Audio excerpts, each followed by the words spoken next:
Hello, welcome everybody, and thanks for tuning in to MetriSight, a podcast from Metrigy. I'm Beth Schultz, Metrigy's Vice President of Research and Principal Analyst responsible for our CPaaS research.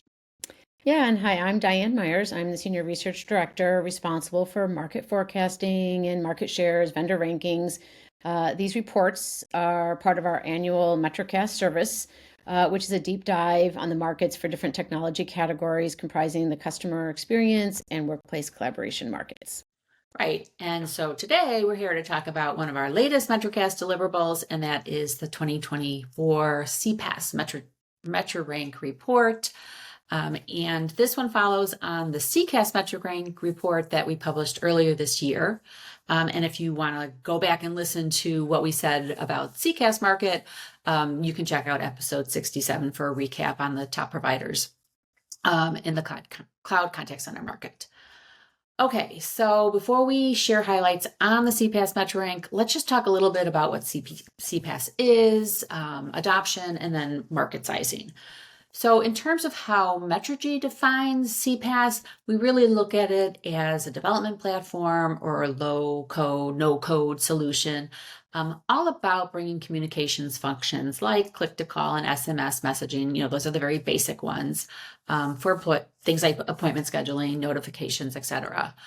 And there are certainly more sophisticated communications APIs that are part of CPaaS now as well. And things like AI, analytics, those advanced functionality becoming part of, becoming very core to a lot of the communications APIs as well. And then, these CPaaS platforms, they also enable customized integrations, a lot of automation. And really the key is that these platforms, they really have become, and they must be very highly flexible, right? They've got to scale to, millions and billions of transactions. And increasingly, we're also seeing the CPaaS platform providers sort of try to morph into bigger customer engagement platform providers and not just, focusing exclusively on those communications APIs. Yeah, so let me switch gears a little bit and talk about kind of what we see in terms of adoption and kind of market size and forecasts around CPaaS. So within Metrigy's customer experience MetriCast, the 2024 study, which we went out and surveyed over 1,500 enterprises and small businesses all across North America, Europe, and Asia Pacific. And what we found was, and this really underscores the value companies are seeing in CPaaS, right, to customize their customer engagement features and add cloud-based apps for improved customer experience. So the statistics show us, right, in terms of the adoption, that roughly 68% are using or planning to use CPaaS by the end of 2024. The study was done earlier in the year, right? So I know we're at the end of 2024 now, but this was done at the beginning of the year. An additional 17% were planning for adoption in 2025 or evaluating, should they even use CPaaS? Was there some value there? So really, that's just around 10% of companies that really have no adoption plans, that have kind of just, it's not on their radar at this point. So we also do market shares, and we do the market shares quarterly, but we also do the forecasting. And what we've published is the global market for CPaaS was $13.6 billion in 2023, which is up 19% over 2022. And we are forecasting the market to grow 11% on a compounded growth rate from 2023 out to 2028, where we forecast the market to reach $22.5 billion. Okay, so the market is really competitive. We have, we have a whole variety of different providers from different sizes, capabilities, standalone, kind of pure play to embedded within larger, technology vendors. Some are global and some are very focused on a region or a country. So it's really, it's a real variety of different companies that I, as a developer, or I, as a business, can go to get the APIs. Yeah, one thing I wanted to add, Diane, because I think it's worth noting around our annual adoption figures, they have been not sort of, they have been fairly stable year to year for the last couple of years. Although, as you say, the market is growing. So I think what this really kind of speaks to is sort of that that land and expand motion really does characterize the CPaaS market. So in other words, once a company picks up CPaaS for one use case, we see them adding more and more use cases, whether it's to address, new business needs, entirely new business needs, or maybe one product line has adopted, say, SMS to reach out to customers, and then another product line does that. Or maybe they're using CPaaS in the US and then they expand their use of CPaaS to other regions. So for providers, this kind of the challenge for them is sort of twofold. They've got to be that provider that companies expand with, or they have to be the provider that company begins with and brings on as use case needs grow. So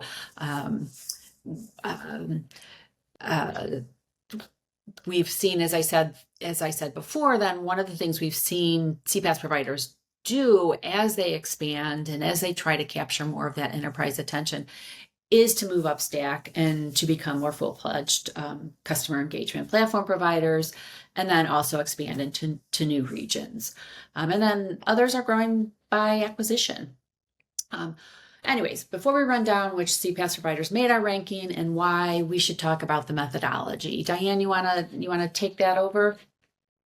Yeah. So, in terms of methodology, right? We actually we have a very set methodology that we utilize across all of our MetriRank reports, right? And so it starts with market share, right? And so to even be in the market share, to be in the top 10, we're looking at the top 10 market shares. And in the case of the CPaaS, we're looking at revenues, right? So what were their CPaaS revenues at the end of 2023? It was just the easiest benchmark. We did it there. We look at financial strength, right? So we use a few core financial metrics that we take from reported financials. If they are a privately held company, we give them an opportunity to give us data to be able to to accurately reflect their scoring in this space, but that is up to them as privately held companies. Market share momentum is really how did their market share grow or contract in 2023 relative to the rest of the market, right? Or the rest of the peers, right? Were they expanding market share? Were they growing faster than the market, or were they going a little bit less than the market? So market share momentum. We have two other scores, customer sentiment and business success, that are taken from our study data that I mentioned a few minutes earlier. And that's really when a survey respondent says, yep, we use XYZ as our CPaaS provider, and then we ask them some further rankings, right? How do you view your vendor in this category or that category, and how successful are you with business, defined business metrics by using those platforms, right? And so that's our scoring there. And then we look at product mix. It's a checklist, right? Do you have these capabilities or do you not? And those really do vary by area, right? So in this case, CPaaS, we're looking at what are their APIs across a lot of the different APIs, right? So we drill down into, messaging APIs, all the different channels, what are the real channel APIs, right? We look at functional APIs, And so, and across the board, right? And every year, this is our second year doing this report. We take a new look, right? What's coming up? What's kind of on the horizon, and what's kind of above and beyond in terms of APIs, in this context. And we look to see who's doing that, and that can often set a provider apart from others. So that's the process, right? And there's different weightings, and if you get the report, you can look at all the details of the scoring, but those are the different categories. So let's talk about who are the top 10 this year, right? And so to be even in the top 10, right, to get that further level of scoring that I just described, you have to be a top 10 market share provider. And we are looking at this on a global basis. And so number one was Twilio, right? So Twilio is the market share leader, right? They have the largest market share, so that really gives them a nice bump. But they also had the strongest scoring possible with customer sentiment, product mix, customer business success, and that really kind of stood them in good stead. They also had average financial strength, which helped them out, right? That was definitely an improvement over a year ago. Infobip was number two. They also earned the highest possible score in product mix, customer sentiment, as well as kind of above average scoring in market share. They are actually the third largest CPaaS provider in terms of market share, and really above average customer business success. So the number three provider is Cisco. So Cisco, they're really, really where they stand out is they have the strongest possible financial strength, right? No one else even touched them in terms of financial strength, but they also had above average scoring in product mix and also customer sentiment. So they are one of the smaller, right? They're kind of down closer to the bottom of the top 10. And so, they don't have this large market share, and their market momentum is average, right? They're just right in there on the market side, but the financial strength is really what really gives them the big push to number three. Number four is Vonage. And I think what's worth noting about Vonage is that this year they moved up 3 notches from where they were in the report previously year. So they were in the number 4 spot this year. And that was really their financials. So Vonage is owned by Ericsson. So this would be Ericsson's financials. They didn't score the highest score, but they scored quite well. And that gave them a really important, an important improvement in their overall scoring. So let's see, their product, they also score the highest possible in product mix.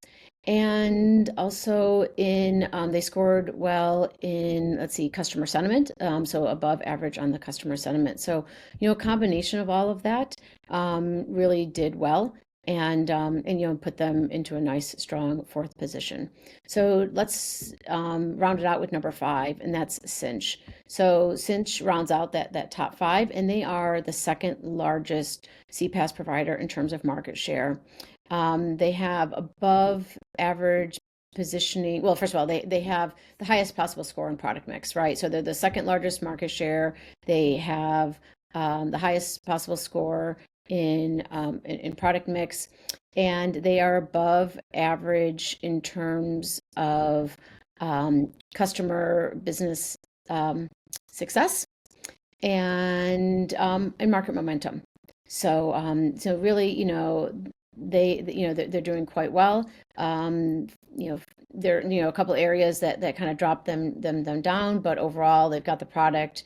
They've got some activity around customer business success and doing well on the following the market in terms of market momentum. The next 5, right? So we do 10. The next 5 are Bandwidth. Bandwidth is the 2nd year in the report. So this is not in order of who they are. This is just alphabetical order of the remaining 5. Bird, who was formerly MessageBird, they were 2nd. This is the 2nd time again in this report. Link Mobility, they are new to this year's list, along with Route Mobile. They're new to the list. And Tata. So Tata itself is new to the list, but they had bought Calera, and Calera was in the list in 2023.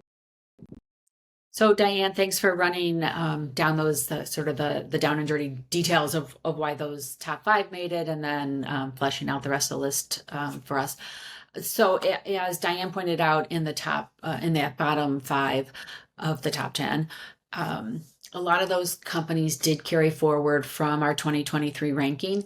In fact, all but two of the companies in the 2024 report were in the 2023 report, although some of the rankings shifted, their placement in the ranking shifted. So the two companies that didn't make the list that were on 2023 are 8x8. So 8x8 was seventh last year. Its market share fell below the minimum required to make the cut in 2024. That's not to say the company is not doing well with CPaaS. It has seen significant growth in CPaaS, particularly fueled by a new go-to-market strategy and some portfolio updates. And CPaaS, 8x8 comes to CPaaS primarily through its acquisition of WaveCell, which is a Singaporean company, and it really is focused today on that Indonesia and Singapore market. The other company that didn't make the list is Alibaba, the big Chinese provider. We opted not to include Alibaba as well as Tencent, which also would have made the list by market share. We opted not to include those Chinese providers in this year's list because we do not solicit feedback from customers in China for our CX MetriCast study, and that forms the basis of two of our scores, as Diane explained, customer business success and customer sentiment. So we opted just to avoid that issue by not including the Chinese companies. Besides Tencent, other sort of CPaaS, besides Tencent and 8x8, I should say, other CPaaS providers that, we're really watching closely, they're doing interesting things, have good, strong presence in their regional markets, include Gupshup and Tanla. Those are both Indian companies. Gupshup has grown into a global provider. It's also extending into new areas, doing things with chatbots and conversational tools, for example. Tanla has widespread presence in India. It's got a growing footprint elsewhere. It has deep communications API portfolio. It's really differentiating itself on security, and then it has a complementary customer engagement platform. And then the other company I think worth noting is Plivo, and Plivo's evolved from messaging APIs to application solutions for things like customer service support, et cetera. And Plivo owns its own network infrastructure. So just a couple of, a few companies that we're watching beyond those that made the ranking. Yeah, so I think, as I recap, right, and when I think about what's happening in the CPaaS market, I just wanted to mention a couple trends that have really popped, and also point you to, if you're listening to this, we have the market shares, and we have actually published quarterly market shares for Q1 and Q2. Q3 will be coming here, later this month, probably early December, including for the CPaaS market. And we see, the companies out of India, out of China, doing really, really well, right? So while we have companies like Twilio and Cinch and and Infobip in Europe, and and some of these companies that have been around for a long time, it's really kind of striking how much and how fast these two other kind of markets are really growing for CPaaS. So I just want to kind of mention that, and just to also point people to those. Now you might see, I'll just kind of preempt this, that if a company is a privately held company, or if they give us data, if it's a large enterprise that has CPaaS data that is not publicly, they do not want that data made public. We do not publish that data in our market shares. That is put in other. We know what that is, but we will just not have that publicly available. So I just wanted to let you know that, and market share, as I'm mentioning, is really the number one kind of importance in terms of when we think about leadership, right? When we think about this MetriRank report, it is to discuss leadership, and overall, market share is number one, and financial strength is the other one that we give a little bit of an extra weight to. And I just want to, people always wonder, well, do customers care about financial strength? If a large company has a little bit less financial strength than another company, it doesn't mean they're going under. But we look at it from a couple different perspectives, and I think it's important just to mention here because it comes up, and that is to say that financial strength gives you the ability to continue to invest, right? To invest in your service, to invest in the customer support, to invest in your channels. And so financial strength isn't just important maybe for an enterprise that's looking to partner with, or looking who their supplier is. It's also, how will that company move forward and continue to grow and expand? So I just wanted to mention that in terms of that. For more details, right, on the MetriRank report and the overall MetriCast service, please go to the Metrigy website at www.metrigy.com.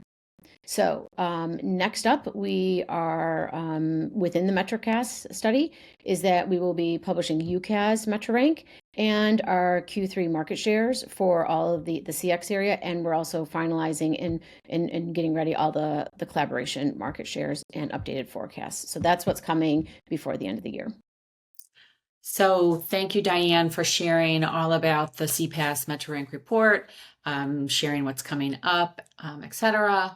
Attendees, as always, we do love to hear from you, so feel free to reach out to us via the contact button on the Metrigy website. And for now, that's all. On behalf of the Metrigy team, goodbye till next time, and take care, everybody.